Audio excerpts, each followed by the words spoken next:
સુરતની સિવિલ હોસ્પિટલમાં એક વિચિત્ર કિસ્સો બન્યો છે, જે બાળકનો જીવ બચાવવા સિવિલ હોસ્પિટલના ડોક્ટરો મહેનત કરી રહ્યા છે. તે બાળકને લઈને માતા અને તેનો મિત્ર ફરાર થઈ ગયા હતા. એ સમગ્ર ઘટનાના સીસીટીવી ફૂટેજ સામે આવ્યા બાદ હોસ્પિટલના જવાબદાર તબીબે નિવેદન આપ્યું હતું. મળતી માહિતી પ્રમાણે સુરત સિવિલ હોસ્પિટલમાં ગત જાન્યુઆરી મહિનામાં એક મહિલાએ બાળકને જન્મ આપ્યો હતો. જન્મથી જ બાળકની ગંભીર હાલત હતી, જેથી તેમને ફરી સુરત સિવિલ હોસ્પિટલ બોલાવવામાં આવ્યા હતા.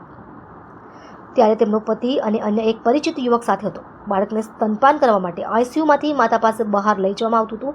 દરમિયાન 6 દિવસની સારવાર બાદ ગતરોજ સવારે પહેલા મહિલા અને ત્યારબાદ યુવક બાળકને લઈને સુરત સિવિલ હોસ્પિટલમાંથી ભાગી ગયા હતા, જેથી પોલીસને જાણ કરવામાં આવી હતી. ડૉક્ટર જિગીશા પાટડિયાએ જણાવ્યું હતું કે 15 જાન્યુઆરીના રોજ મહિલાએ બાળકને સિવિલમાં જન્મ આપ્યો હતો. બાળકને જન્મથી જ બીમારીઓ હતી, જેથી તેને આઈસીયુમાં દાખલ કરવામાં આવ્યો હતો. ત્યારબાદ તપાસ કરતાં શ્વાસ લેવામાં તકલીફ, હૃદયમાં કાણું અને પાછળના ભાગે એક ગાંઠ હતી. આ તમામ ગંભીર બાબત હતી, જેથી 5 દિવસ જરૂરી સારવાર આપી પરિવારને જણાવતા જ રજા આપવામાં આવી હતી. આ બાળકને 23 દિવસ બાદ 7 ફેબ્રુઆરીના રોજ ફરી તેને સિવિલના તંત્ર દ્વારા બોલાવવામાં આવ્યા હતા. સુરત સિવિલ હોસ્પિટલ દ્વારા બાળકને બચાવવાના તમામ પ્રયાસ કરવામાં આવ્યા હતા.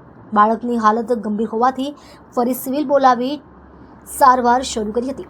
6 દિવસમાં તમામ પ્રકારના ટેસ્ટ અને જોઈએ તે તમામ સારવાર આપવામાં આવી હતી.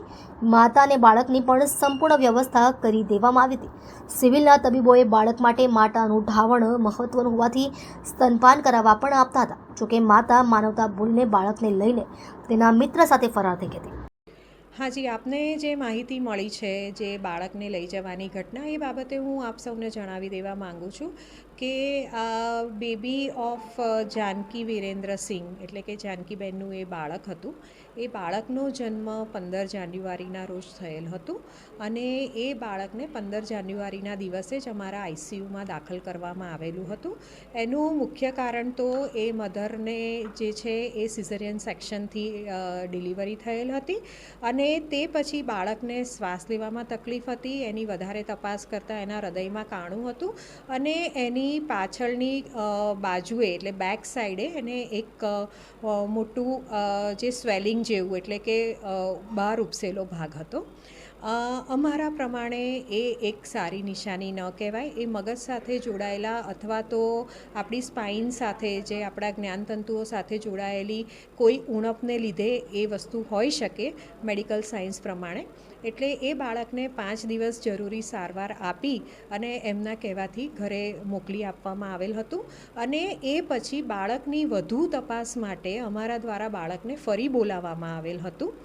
આ બાળકને તેમના બાળક 23 દિવસનું હતું ત્યારે 7મી ફેબ્રુઆરીએ અમારી પાસે ફરીથી લઈને આવ્યા હતા, જેથી કરીને અમે એ બાળકની વધારે ઊંડી તપાસ કરી અને બાળક માટે એના હૃદય બાબતે અને એની જે પાછળ મગજની સાથે જોડાયેલી કોઈ ખામી કે ઉણપ હોય એના માટે જરૂરી જે સારવાર છે એના માટે અમે MRI અને વધુ ઇકોકાર્ડિયોગ્રાફીને એના માટે પ્લાન કરેલ હતું.